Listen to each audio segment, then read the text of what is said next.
자, 오늘은 이 요한이 예수님에게 어떤 보고를 하는 장면으로 시작이 됩니다.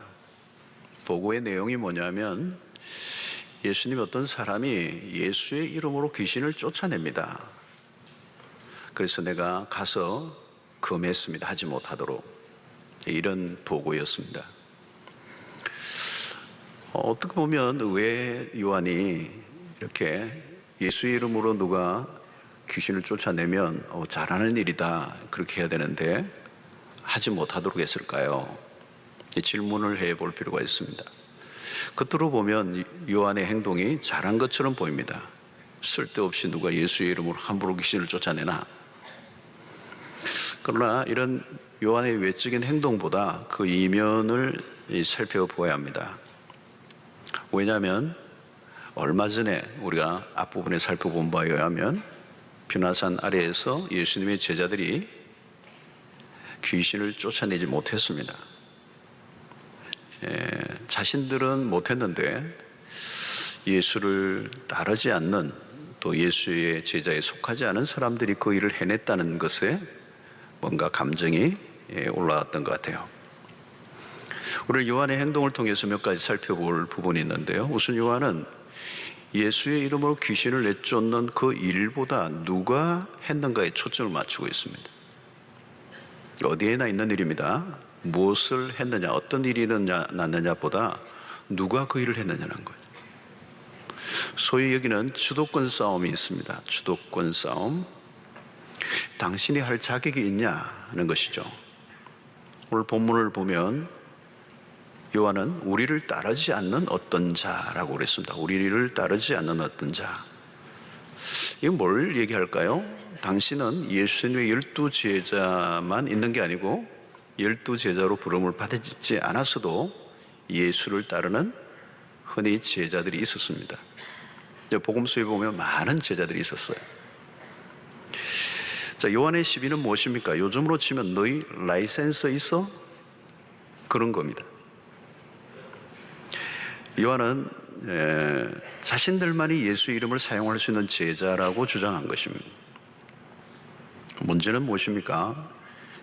제자는 제자인데, 타이틀은 제자인데 능력이 없었어요. 타이틀보다 더 중요한 것은 능력이죠, 능력. 그래서 자기는 능력이 없는데 능력을 행하는 사람을 보니까 불편했던 것이죠. 그리고 제자들의 위치가 흔들리는 것처럼 여겼습니다. 평소에도 제자들끼리 서로 주도권 싸움을 했습니다. 그런데 제자가 아닌 아웃사이드에 있는 사람이 능력을 나타내니까 자신들의 자리를 흔드는 것처럼 여겼죠. 위협을 느낀 것입니다. 여기서 우리는 제자들의 연약한 모습을 보는데요, 여전히 인간적인 생각에 몰두해 있습니다. 정상적인 사람들이라면, 제자들이라면 어떻게 합니까? 그 일이 하나님이 하신 일인가를 먼저 물어봐야 합니다. 또 제자로서 무능력한 자기 자신들을 회개해야 합니다. 다른 사람이 능력 행한 것에 시비를 걸 일이 아니죠. 그런데 요한은 그런 사사로운 자기 감정에 매여서 그들을 못하게 했습니다. 우리는 여기에서 요한의 이 당파적인 모습을 보게 됩니다. 어디를 가나 집단적 그룹을 형성하죠. 이 요한은 배타주의적이고 독선적인 모습을 드러내고 있습니다. 귀신을 쫓아내는 사람들이 우리를 따르지 않는 자라고 하는 것이죠. 우리의 그룹에 들지 않았다는 것을 강조합니다. 본래 이런 모습은 당시 제도권에 속한 바리새인들이나 서기관들이 하는 행동입니다. 당시 제도권의 종교 지도자들은 당파적이었습니다. 거대한 종교적인 힘을 가진 그들은 예수님과 제자들을 배척했습니다. 소위 말하면 기득권이었습니다. 종교적 기득권자들. 예수님의 시대는 다양한 그룹들이 형성되어 있었습니다. 역사가 요세푸스에 의하면 예수님 당시에 바리새인, 사두개인, 그리고 에센파의 사람들, 모두가 종교적인 치열한 경쟁을 했습니다. 특히 에센네파와 바리새파 사이의 경쟁이 치열했습니다. 에센네파는 누군가 하면 바리새파에서 분리되어져 나간 바리새파보다 더 극단적이고 급진적인 사람들입니다. 우리가 잘 아는 것처럼 바리새파라는 말은, 바리새인이라는 말은 구별된 자라는 의미입니다. 매우 특징이 폐쇄적인 공동체입니다. 사람들은 끊임없이 그룹을 만들고 그룹 안에 속하기를 원합니다. 내가 어디에 속했는가가 결국 정체성을 결정하죠. 그룹을 만들고 어떤 그룹에 속하는 것은 자연스러운 일입니다. 문제는 자신이 속한 그룹을 지나치게 강조하는 것입니다. 지나치게 우리를 강조하면 거기에는 갈등이 일어납니다. 그리고 심하면 분쟁이 일어나고 더 심하면 폭력화되고 그리고 죽일 수도 있습니다. 특히 종교적인 그룹들은 배타성이 강할 수밖에 없습니다. 진리의 문제를 강조하다 보면 양보할 수 없는 싸움이 벌어집니다. 문제는 진리가 아닌 문제에도 배타성을 드러내는 것입니다. 자신들이 옳다고 여길수록 벽을 더 높이 쌓아 올리는 것입니다. 자, 이런 우리가 잘 아는 것처럼 고린도 교회도 파벌이 많았습니다. 그러니까 바울파가 있었고 아볼로파가 있었어요. 다양한 파들이 있죠. 우리가 흔히 그런 얘기합니다. 어떤 교회가 싸우는데 파가 있는데 한 파는 예수파, 그리고 한 파는 그리스도파. 누가 이길지는 모르겠습니다. 초대교회 안에서도 일어났습니다. 히브리파와 헬라파의 갈등이 첨예했습니다. 항상 그렇습니다. 이 동아리 의식이라는 게죠. 팔이 안으로 굽는다. 우리라는 울타리 의식이 너무 강하면 배타성이 강해집니다. 여러분 38절 오늘 자세히 보면요, 요한이 우리라는 단어를 3번이나 사용하고 있습니다. 우리 의식이 너무 강한 거예요. 안타깝게도 제자들은 우리를 강조하면서 일종의 텃세를 부리고 있습니다. 당시 기존의 종교 그룹들이 행사하던 그런 모습이에요. 힘으로, 그죠? 종교적인 기득권, 그 힘으로 예수님을 누르던 그 방식을 제자들이 지금 사용하고 있는 거예요. 어떤 사람이 기선을 쫓아내지 못하도록 금지했다, 금지. 일종의 이것은 어떤 그런 텃세, 기득권을 행사하는 것입니다. 예수의 이름에 특허권을 따낸 사람들처럼 행동하고 있는 것입니다. 여러분, 예수의 이름은 특정인의 전유물이 될 수가 없습니다. 우리는 같은 교회 안에서도 우리라는 울타리에 갇힐 수가 있습니다. 우리 사랑방, 우리 목자, 귀하죠. 그런데 이걸 너무 강조해버리면 공동체 전체의 하모니를 깰 수가 있습니다. 우리가 아닌 사람들이 하는 것을 부정적인 시각으로 평가하게 됩니다.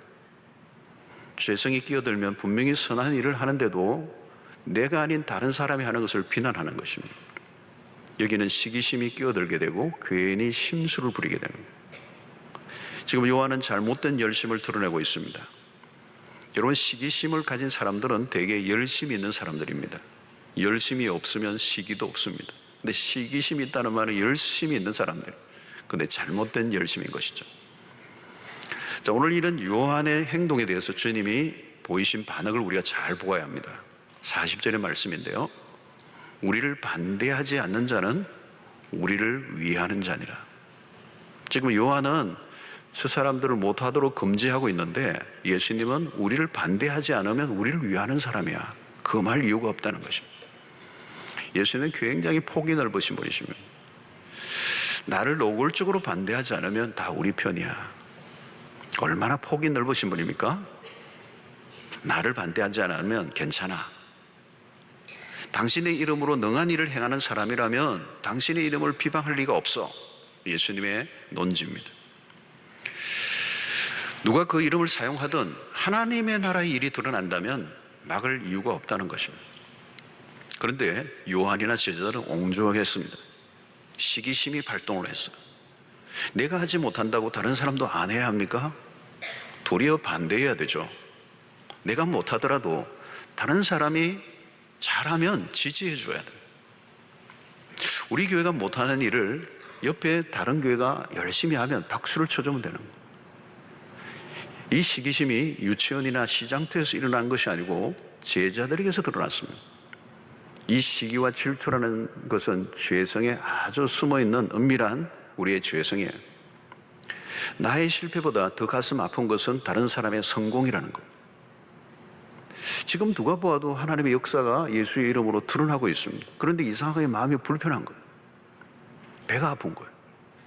여러분, 영문도 없이 배가 갑자기 아프면 원인을 알아보셔야 돼요. 항상 이게 벌어지는 거예요. 너가 왜 그 일을 해?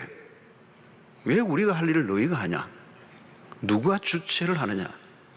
어느 교회에서 하느냐? 왜 우리의 영역을 침범하느냐? 여러분, 선교지에서도 선교사님들이 이 영역 싸움을 할 때가 많아요. 별것 아닌 것들로 먼저 온 분들이 기득권을 주장합니다. 때로는 사역을 못하도록 방해하기도 하는 것. 자신들이 하지도 못하면서 다른 사람들도 못하게 하는 것이죠. 나쁜 심성입니다. 자, 우리는 이 요한 말고 세례 요한을 한번 봐야 돼요. 여러분 다 아시죠? 요한과 세례 요한은 다른 사람이라는 거. 세례 요한을 보면 요한과 달라요. 자신을 따르던 제자들이 어느 순간 예수를 따른다는 얘기를 들었습니다. 요한복음 3장 26절에 보니까 그들이 요한에게 가서 이르되 라비여, 선생님과 함께 요단강 저편에 있던 이 곧 선생님이 증언하시던 이가 세례를 베풀매 다른 사람이 다 그에게로 가더이다. 인간적으로 보면 미묘한 일이 일어난 겁니다. 세례 요한의 무대였죠. 많은 사람들이 세례 요한을 향해 몰려들었습니다. 사람들이 뭐 요즘으로 치면 그야말로 팬덤 현상이 일어난 거예요. 대세였습니다. 그런데 갑자기 예수님의 등장으로 분위기가 달라진 거죠. 세례 요한에게 집중했던 사람들이 마음이 흔들리면서 예수에게로 마음이 막 옮겨지는 거예요. 급기야 이 세례 요한의 제자들마저도 예수님을 따라가고자 하나둘 세례 요한을 떠나기 시작한 겁니다. 여러분, 이때 세례 요한의 마음이 얼마나 흔들렸겠어요. 인간인데 나를 따르던 제자들이, 나를 따르는 군중들이 예수에게로 집중하고 몰려가기 시작할 때 인간적으로 섭섭했을 것입니다. 그리고 어떤 제자들에게는 배신감을 느낄 수도 있었을 거예요. 나를 떠나다니. 그러나 세례 요한은 예수님을 따르는 사람들이 몰려가는 것을 인하여 조금 더 마음이 흔들리지 않아요. 3장 27절에 보면 이렇게 얘기합니다. 요한이 대답하여 이르되 만일 하늘에서 주신 바 아니면 사람이 아무것도 받을 수 없느니라. 이 말은 그 모든 일을 하나님이 하신다는 걸 인정한 겁니다. 세례 요한은 하나님의 뜻에 집중했습니다. 그리스도를 경쟁적 관계로 보지 않았습니다. 그리스도의 사역은 자신의 사역과 분리된 게 아니에요. 만약에 그리스도를 부정하면 자신의 존재도 부정하게 되는 거예요. 세례 요한은 네 편 내 편의 개념을 가지고 있지 않았습니다. 왜 그런가 하면 큰 그림을 본 사람이에요. 세례 요한은 하나님의 나라라고 하는 큰 그림을 본 사람이에요. 이 관점이 다르죠. 바울 사도도 비슷한 경험을 했습니다. 그가 옥중에 갇혀 있을 때 빌립보 교회 안에 일어났던 상황입니다. 사도 바울이 옥에 갇힘으로 인해 은근히 좋아하는 이상한 인간들이 있었어요. 아마도 그는 바울 때문에 자기의 존재감이 가려져 있던 사람들이에요. 날 바울하고 바울이 다 모든 걸 하니까 그게 치여서 그게 눌려서 빛을 보지 못했던 사람이 바울이 감옥에 갇히니까 은근히 대놓고는 묻지는 못하지만 손을 가리면서 웃는 사람이 있습니다. 바울의 입장에서는 자신은 복음을 위해 감옥까지 갔는데 위하여 기도해 주지는 못할 망정 은근히 좋아하는 사람이 있다는 이야기를 또 희한하게 들려주는 사람이 있어요.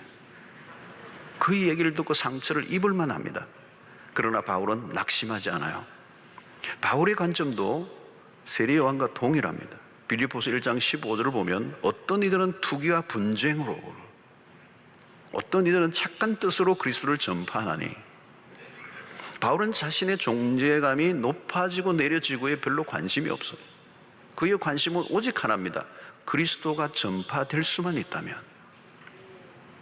바울의 목표는 복음의 진보였습니다.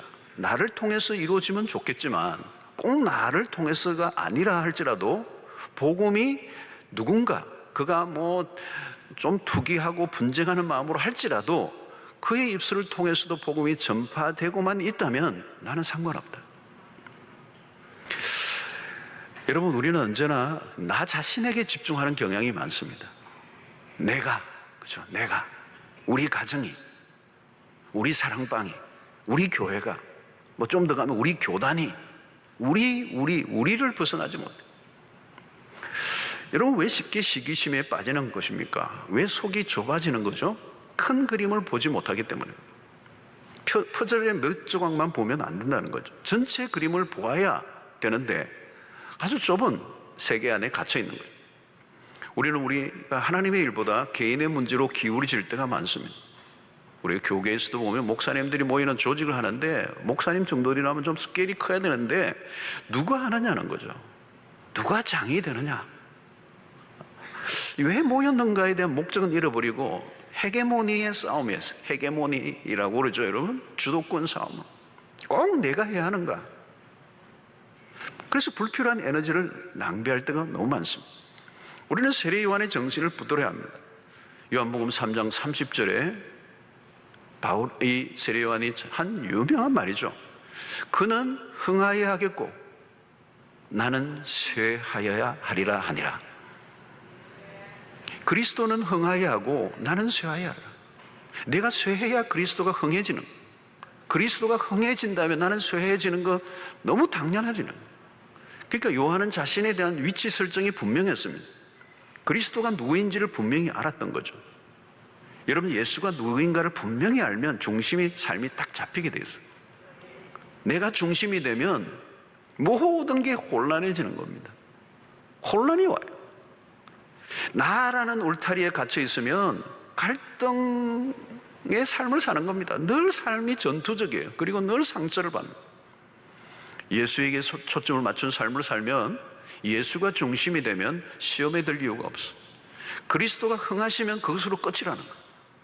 그리스도의 일이 이루어지면 그것으로 족하다. 내 이름이 가려져도 상관없다.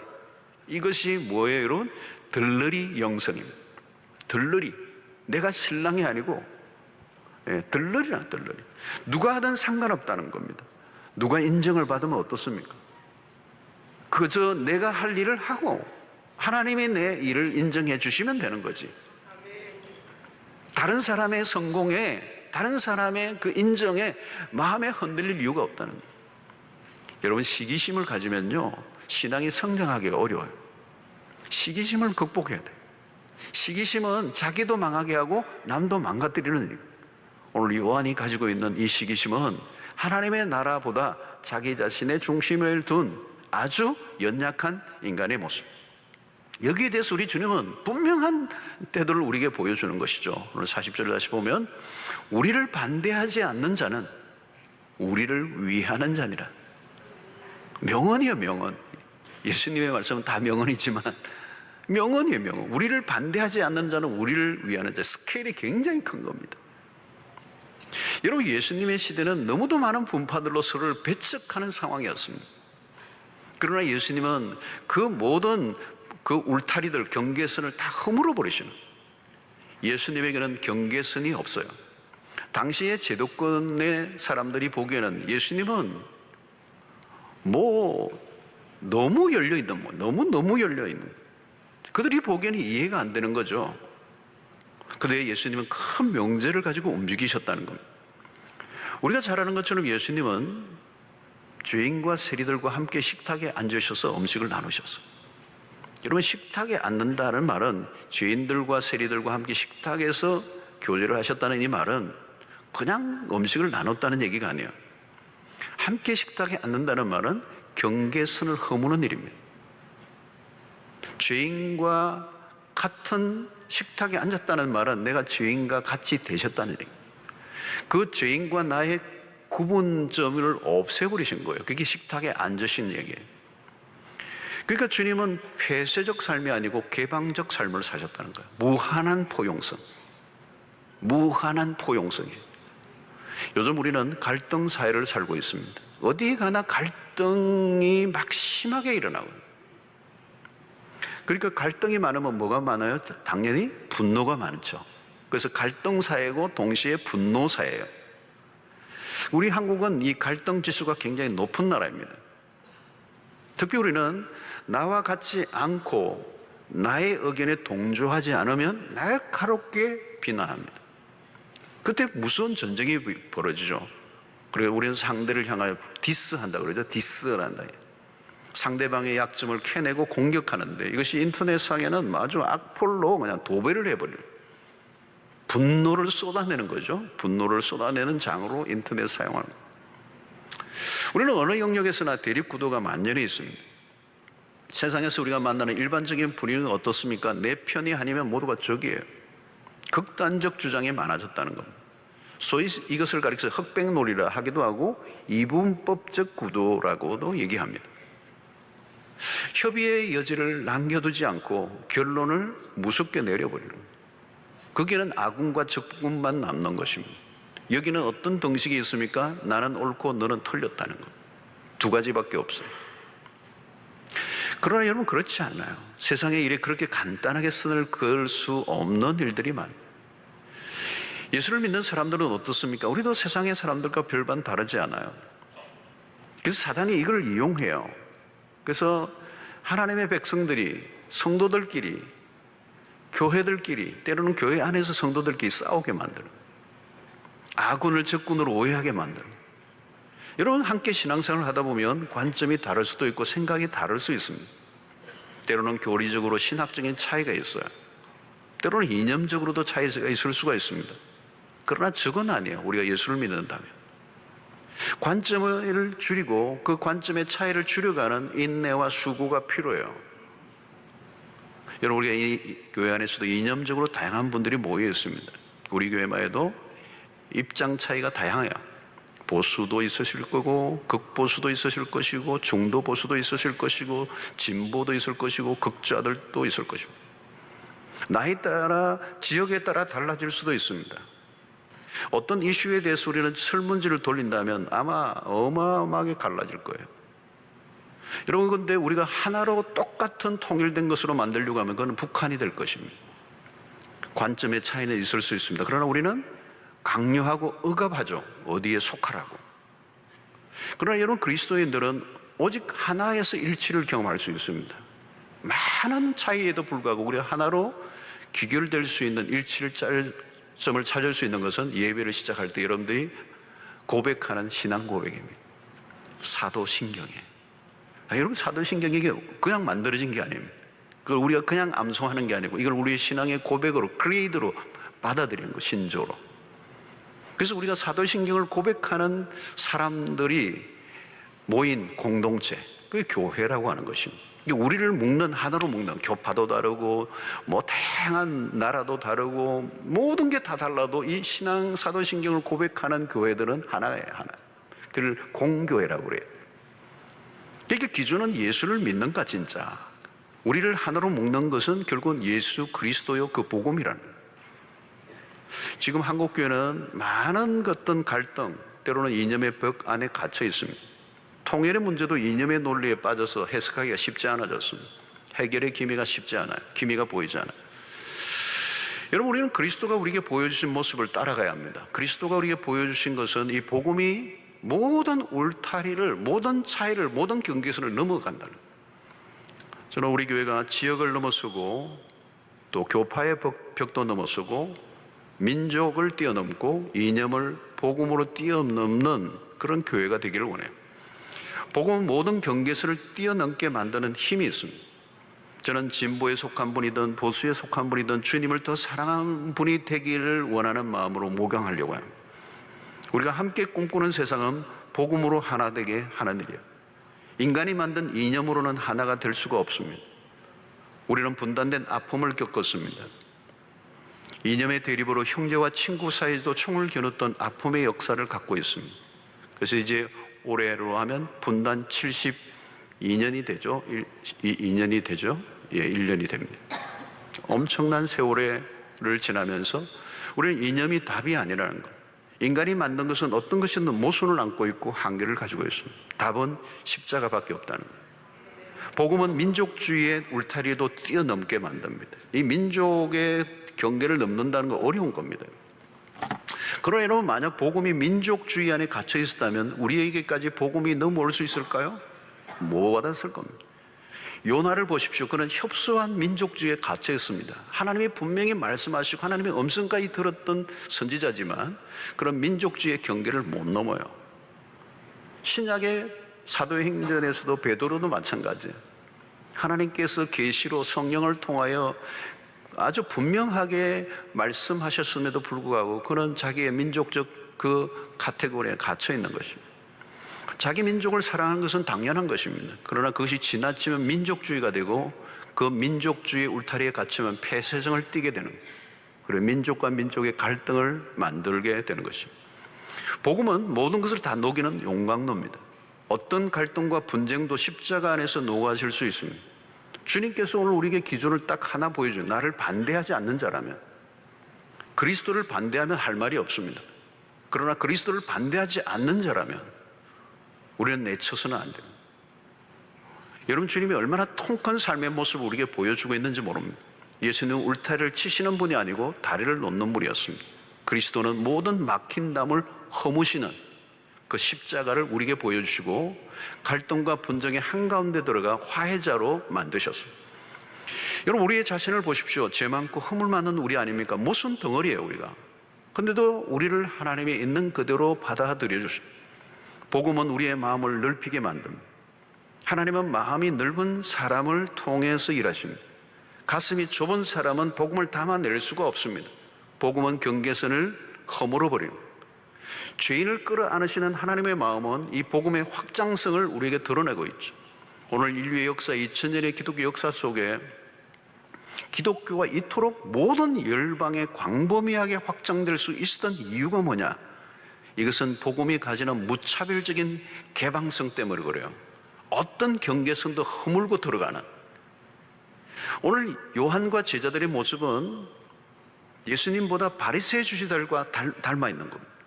누가복음 18장 11절에 보면 바리새는 서서 따로 기도하여 이르되, 꼭 따로 이렇게 기도하는 거예요. 눈에 띄게. 하나님이여, 나는 다른 사람들 비교를 해요. 곧 토색 불이 간음을 한 자들과 같지 아니하고 이 세리와도 같지 아니함을 감사하나이다. 그들은 끊임없이 사람들과 분리를 지켰어요. 울타리를 치는데 명수들이었습니다. 우리 안에는 아직도 여전히 개방성보다 폐쇄성이 더 강한 면이 많습니다. 오늘날 우리의 현실을 보면 울타리들이 많아요. 교계 안에서도 그런 일들이 많습니다. 저는 목회자로서 우리의 이 교단의 벽을 넘는 게 쉽지 않다는 걸 몸으로 느낄 때가 많아요. 공존을 모색하기보다 분리시키는 대립구도가 많아요. 경계선이 너무 강하게 그어놓았기 때문에 어디를 가나 연합이 힘들고 주도권 싸움이 치열합니다. 그러나 하나님은 가능한 울타리들을 걷어내기를 원하시는 거예요. 경계선을 지우기를 원하시는 거예요. 하나님은 더 넓은 포용력을 가지고 나아가기를 원하시는 것이죠. 왜 우리가 좁아지는가? 자신의 세계 안에 갇혀 있기 때문입니다. 그래서 우리가 노력하지 않으면 폭이 저절로 넓어지지 않아요. 나도 모르게 점점 답답한 인생, 좁아지는 것입니다. 여러분, 내가 알고 있는 또 내가 경험한 것을 절대화하지 말아야 합니다. 그러면 대화가 안 돼요. 오픈 마인드가 뭡니까? 다른 사람을 받아들이려고 하는 내 안에 룸이 있어야 돼요. 그런데 종교적인 폐쇄성이 강할수록 편협된 사고를 가지기가 쉽다는 것입니다. 성도 여러분, 무엇을 하든지 우리는 먼저 하나님의 나라를 이해해야 합니다. 하나님의 나라의 이해력이 부족하면 좁아지게 되어 있습니다. 우리는 하나님을 위해서 열심히 한다고 하지만 도리어 방해가 될 때가 있습니다. 예수님의 이름으로 귀신을 내쫓는 사람과 예수의 제자라고 하지만 전혀 능력은 없고 주의 일을 하는 사람을 금지하고 있는 이 두 사람을 비교해 보십시오. 요한은 지금 예수를 위해서 하는 것이 아니고 예수의 일을 진짜 방해하는 자는 요한이었다. 예수님에게 가까이 있지만 예수님을 따르지 않을 수 있습니다. 그래서 오늘 요한은 보십시오. 이 본문에 보면 선생님, 우리를 따르지 않는 자라고 했어요. 그들을 향해서 우리를 따르지 않는 자 그래요. 근데 정작 요한이 예수를 따르지 않는 자예요. 예수를 따른다면 예수와 같은 행보를 걸어야 합니다. 근데 이 요한은 당시의 종교 기독전자를 닮아 있는 거예요. 예수를 따르는 사람이 아니었어요. 구분짓고 거절하고 배척하고 자신의 기득권을 확보하는 이 모습은 예수의 제자의 모습이 아니에요. 울타리를 쌓아 올리는 우리의 힘을 과시하는 이 요한의 모습은 그 시대의 종교 지도자들의 모습을 닮은 것이지 예수를 닮은 게 아니에요. 사랑하는 성도 여러분, 하나님은 마음이 넓은 사람을 사용하기를 원하세요. 넓은 마음은 그냥 생기지 않아요. 복음을 바로 이해해야 된다는 거예요. 복음은 협소하지 않아요. 하나님의 나라는 우리가 생각하는 것보다 훨씬 더 거대한 것입니다. 그래서 우리는 그 예수를 따라가야 하는 거죠. 그래서 울타리를 쌓기보다 다리를 놓는 사람, 모든 계층과 계층의 그 사이 안으로 들어가 화해자가 되는 이 개방적 삶을 우리가 살아야 되는 것이죠. 그래서 여러분, 좋은 교회의 특징은 뭐냐? 개방적이라는 거예요. 열려있다는 거예요. 열려있다는 거예요. 이게 복음의 성격을 잘 드러내는 것입니다. 오래된 전통적인 교회의 특징이 뭔지 아십니까? 폐쇄성을 드러내요. 그리고 뭔가 금지 조항이 많아요. 까다로운 규정들을 많이 만들어내요. 그런 규정들을 만들어내는 이유는 뭐냐? 기득권을 보호하는 데 목적이 있다는 거예요. 주님의 개방적인 모습은 파격적인 것이었습니다. 사실 그것은 위험한 일이죠. 당시 서기관들이나 바리새인들로부터 비난을 받을 실만한 행동입니다. 사람들이 만들어 놓은 경계선을 예수께서 허무시는 것을 그 당시에 서기관과 바리새인들이 좋아했을 리가 없습니다. 결국은 그런 예수님의 모습에 분노하게 되고 마침내 예수를 십자가에 매달게 되는 거예요. 가만히 생각해 보십시오. 여러분, 복음이 이방의 경계선을 넘지 못했다면 우리는 구원을 얻을 수가 없어요. 우리 같은 죄인을 무한하게 품어주시는 은혜가 아니었다면 우리는 여전히 이방인으로 있었어야 돼요. 아웃사이더로 살았을 것입니다. 여러분, 다리 놓는 사람들이 되십시오. 갈등으로 가득한 세상 안으로 들어가 화해자로 사시기를 바랍니다. 때로는 화해자들은요, 오해를 받을 수가 있어요. 다리를 놓는 사람들은 오해를 받을 수가 있어요. 어디에 속하라는 압력을 견뎌내야 돼요. 우리가 어디에 속하면 쉬워요. 속하지 않으면 오해받을 각오를 해야 합니다. 누구를 규정하고 정죄하는 일은 쉽습니다. 그러나 중간에 서서 화해자로 사는 것은 어려운 일이에요. 우리는 무엇을 하든지 큰 틀 안에서 행동해야 합니다. 우리 교회는 46주를 맞으면서 우리 앞선 우리 원로 목사님도 목회하실 때 그 목회 철학을 보면 사역자들에게도 그냥 큰 틀 안에서 다 맡기신 스타일이에요. 죄 짓는 일이 아니면 마음껏 하라. 어느 날 하나님께서 주신 은혜였다는 거죠. 죄 짓는 일이 아니면 마음껏 하라. 그랬더니 마음껏 실수를 하더라고. 그러죠. 이게 뭐예요, 여러분? 커신 거죠. 틀이 커신 거죠. 품이 커신 거예요. 마음껏 사역해 보라는 거예요. 용납해주는 문화가 있어요. 여러분, 이렇게 많은 성도들이 모여들 수 있었던 힘이 어디 있을까요? 여러분, 우리 교회 성도들을 보십시오. 너무너무 다양합니다. 같은 사람이 없습니다. 대화를 나눠보십시오. 생각이 같은 사람이 있는가? 다 자기 의견이 있고. 저는 호주에 목회할 때도 그걸 경험했습니다. 교회에서는 조용히 계셨던 분인데 신방 가보니까요, 거의 교주급들이 많아요. 막 그냥 교회론을 얘기하고 목회를 얘기하고 막 얘기하는데, 와, 이분들이 다니셨구나. 모든 생각들을 내어놓는데요, 너무너무 다양한 거예요. 여러분, 이렇게 다양한 분들이 모여 있는데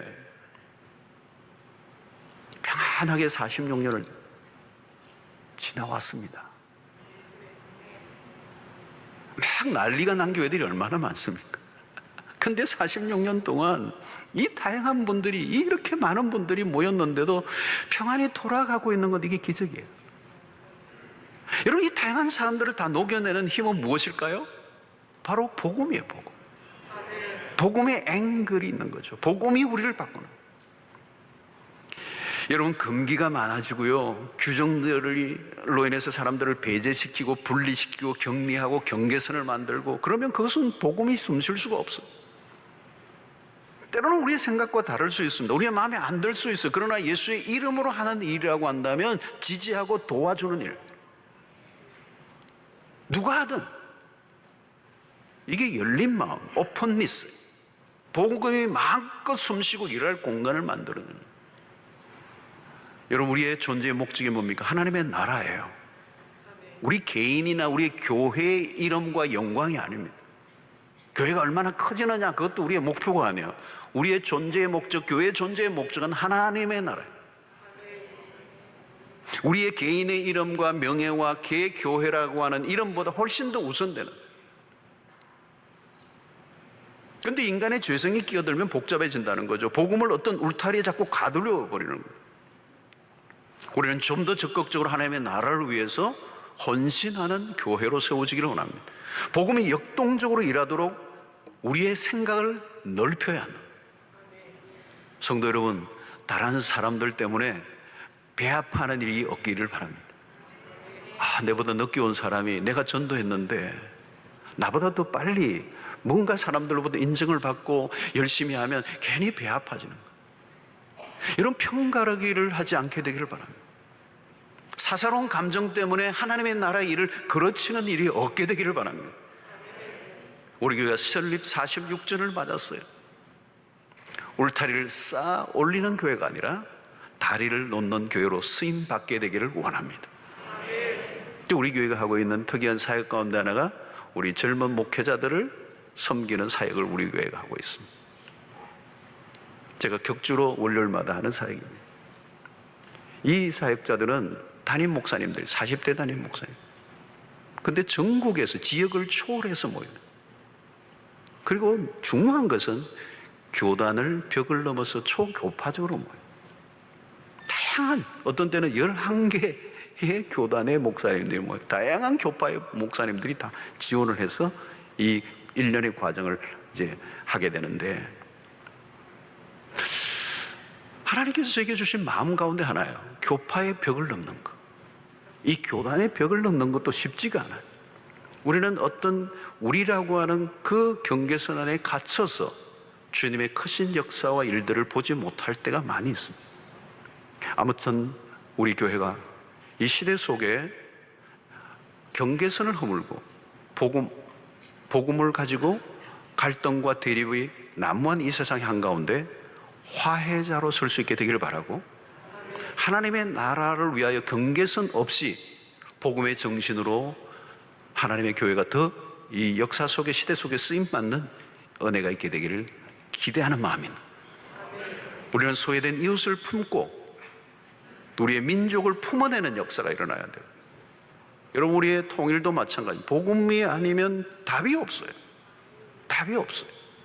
한국 교회를 품는 교회가 되기를 원하고, 북한 땅을 품고 그리고 세계 교회를 품는 교회가 되기를. 우리 교회는 11개 여러 민족의 여러 나라의 예배가 있어요. 11개 나라의 예배들이 있는, 영어권부터 시작해서 쭉 우리 네팔까지, 베트남, 필리핀, 이런 나라들의, 인도네시아, 많은 나라들의 예배를 드리고 있어요. 이제는 그 예배로 끝나지 않고 또 저의 설교를 그 언어로, 그 나라의 언어로 해서 매주일 그 나라로 송출하고 있어요. 우리 교회가 지역을 넘고 민족을 넘고 교파를 넘고 그리고 세대 간과 그리고 때로는 이념과 모든 그 경계선을 뛰어넘어 복음이 원초적으로 들어가 하나님의 나라를 회복시키는 일에 우리 교회가 아름답게 쓰임받게 되기를 원합니다. 복음이에요.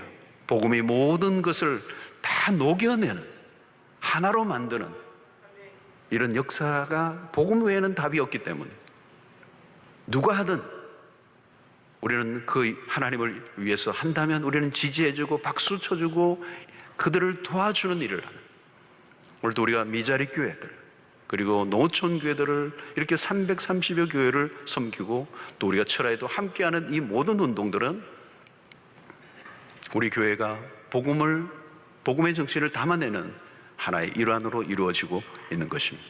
사랑하는 성도 여러분, 오늘 또 이 복음의 정신이 제한 없이 여러분들의 삶을 통하여 확장되어 하나님의 나라가 여러분들의 생애를 통해 이루어지는 역사가 있게 되기를 주의 이름으로 축원합니다.